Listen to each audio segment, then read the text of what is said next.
नमस्कार विद्यार्थी मित्रांनो, मी कॉमर्सवाला मास्तर आणि या नवीन व्हिडिओमध्ये तुमच्या सर्वांचं स्वागत। विद्यार्थी मित्रांनो, या व्हिडिओ लेक्चर सिरीज मार्फत आपण अभ्यासतो तुमचा 12वी कॉमर्स मधील अकाउंट हा विषय, ज्याच्यामध्ये आतापर्यंत 7 टॉपिकचा आपण अभ्यास केलेला आहे। हे टॉपिक अभ्यासत असताना या टॉपिकची theory, basic concept, solve unsolve problem अगदी डिटेलमध्ये अभ्यासलेले। हे जर व्हिडिओ तुम्ही बघितलेले नसतील तर चॅनलवर त्याच्या प्लेलिस्ट आहेत, तिथे जाऊन तुम्ही ते सगळे व्हिडिओ बघू शकता। विद्यार्थी मित्रांनो, सध्या अभ्यासतोय टॉपिक नंबर 8, ज्याच्यामध्ये आतापर्यंत थेरी पार्ट संपून आपण सॉल्व प्रॉब्लेम 17 अभ्यासलेले आहेत। याचे देखील तुम्ही व्हिडिओ बघा, याची देखील प्लेलिस्ट चॅनलला अवेलेबल आहे। आज अभ्यासणार आहोत आपण एक्झाम्पल नंबर 18।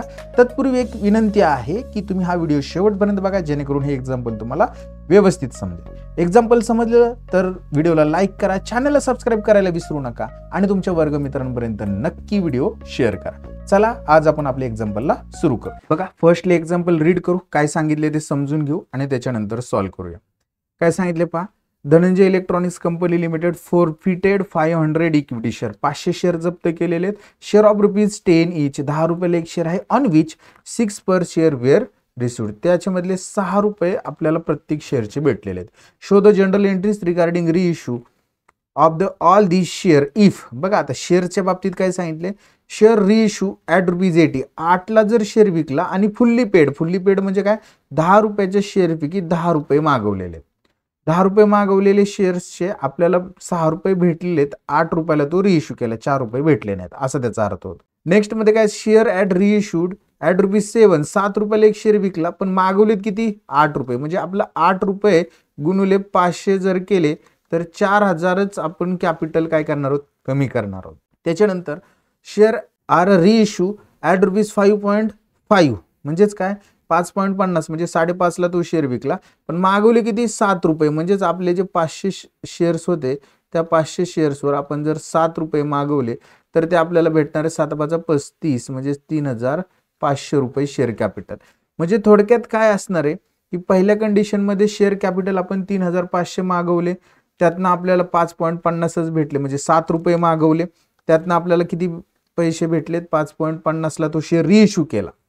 त्याच्यानंतर दुसऱ्या कंडिशनमध्ये काय सांगितले त्यांनी की तो आपण 8 रुपयाला काय केलेला, मागवला पण आपल्याला तेवढे पैसे भेटले नाहीत म्हणून आपण 7 रुपयाला तो विकला।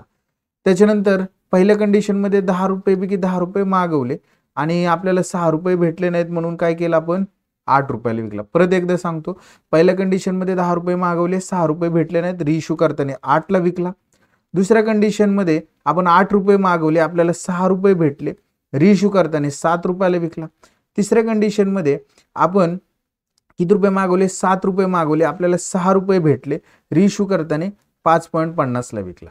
म्हणजे कॉल्ड अप कॅपिटल हे आपल्याला कन्सिडर करावं लागणार आहे। म्हणजे फर्स्ट एंट्री जी असणार आहे आपली, तर ती काय करणार, equity share capital account debit, किती 500 × 10 5000, टू कॉल इन अरियर्स किती, आता बघा आपल्याला 4 रुपये भेटलेले नाहीयेत, म्हणजे 500 × 4 2000, आणि टू इक्विटी शेअर फोरफिचर, त्यातले 3000 आपण फोरफिट करणार। आता पहिल्यामध्ये काय करायचे, रिइश्यू सांगितले, कसं रिइश्यू करणार आपण, पहिली एक कंडिशन मध्ये 8 रुपयाला शेअर रिइश्यू करणार आहेत, म्हणजे आपल्याला बँकेत 8 रुपये येतील म्हणून आपण काय म्हणणार, बँक अकाउंट डेबिट फर्स्ट। बघा 500 शेअर्स आहेत, 8 रुपयाला एक विकणार आपण, 500 × 8 8×5 = 40, 4000 रुपये आपल्याला भेटले पाहिजे।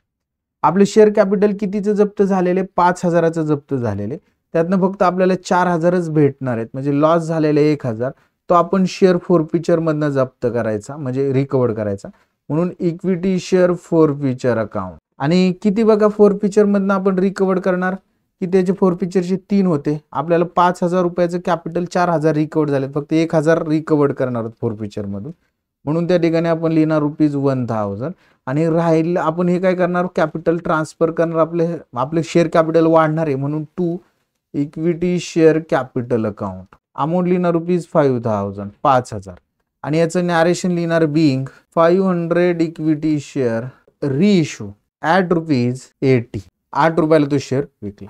आता याच्यामध्ये एक गोष्ट लक्षात गेली तर आपण बघा काय झालेले की आपण जप्त केलेले 3000, त्यातले 1000 रिकवर झाले, 2000 रुपये आपला काय झालेला आहे, फायदा झालाय, तो ट्रान्सफर करणार आपण कॅपिटल रिझर्वला, म्हणजे ती एंट्री आपल्याला करावं लागेल। काय एंट्री करणार आपण, बघा की equity share forfeiture account debit ₹2000 to capital reserve account 2000 आणि याचं नॅरेशन लिहिणार being balance of share forfeiture account transfer to capital reserve account. ही झाली ए कंडिशन मधली आपली एंट्री.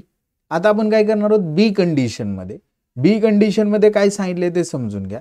मी इथं पुन्हा एकदा तुम्हाला डिस्कस करतो बी कंडिशनची कन्सेप्ट काय आहे. की बी कंडिशन मध्ये ते सांगतायत की शेअर काय केलेलं आहे तुमचा जप्त केलेलं आहे. ते शेअर मधले तुम्हाला किती भेटलेत फक्त 6 रुपयेच भेटलेत बरोबर.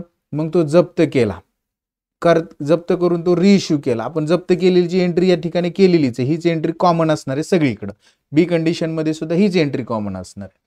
मग रिइश्यू मध्ये काय करताय की आपण त्याला असं सांगितलं की 8 रुपये रिइश्यू करताना बघा 8 रुपये मागवले त्यातले 6 रुपये भेटले असा त्याचा अर्थ होतो.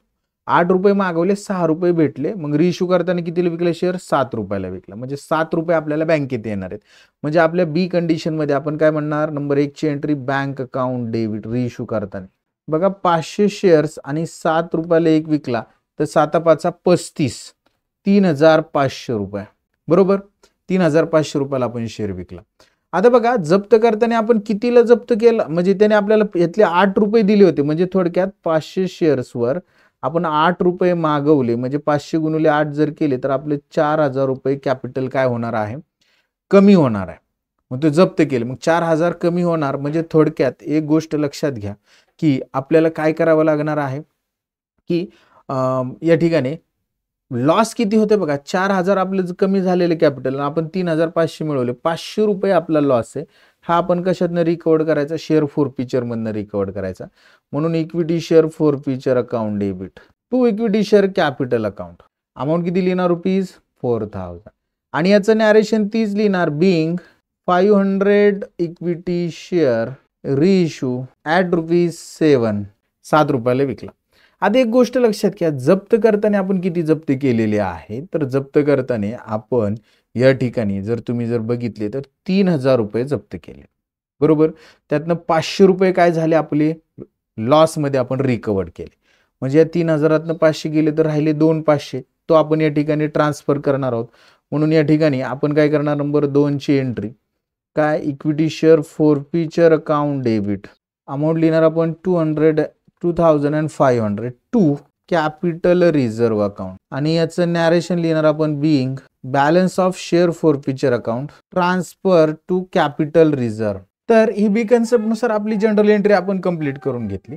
आता सी कन्सेप्ट मध्ये त्यांनी काय सांगितले की आपण काय केलं की त्यांना मागवले किती 10 रुपयाचा शेअर होता त्यातलं कॉल्ड अप कॅपिटल किती 7 रुपये. त्यातले त्यांनी आपल्याला 6 रुपये दिले.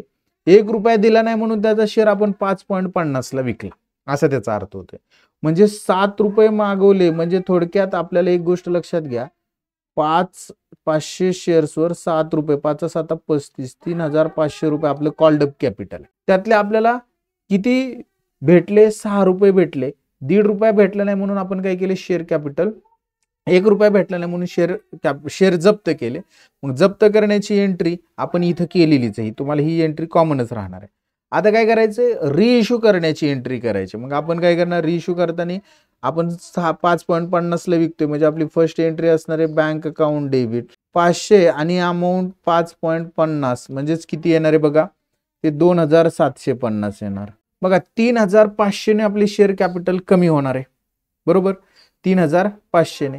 मग आता बघा 3500 ने शेअर कॅपिटल कमी झालं आपल्याला भेटले 2750 750 चा डिफरन्स आहे तो फॉरफिचरला म्हणणार. म्हणून equity share forfeiture account debit 750 रुपये आणि क्रेडिट देणार to equity share capital amount लिहिणार 3500 आणि याचं नॅरेशन तेच लिहायचं being 500 equity share reissue at ₹7 रुपयाला विकले. आणि आता एक गोष्ट लक्षात घ्या 3000 आपण काय केले जप्त किती केले ते बघा जप्त केले 3000 त्यातनं 750 रिकवर्ड केले म्हणजे राहिले 250 ते आपण कॅपिटल रिझर्व्हला ट्रान्सफर करायचे. आपल्या 2 नंबरची एंट्री ट्रान्सफरची एंट्री म्हणणार equity share forfeiture account debit 2250 to capital reserve account 2250 आणि नॅरेशन लिहिणार आपण याचं being balance of share forfeiture account transfer to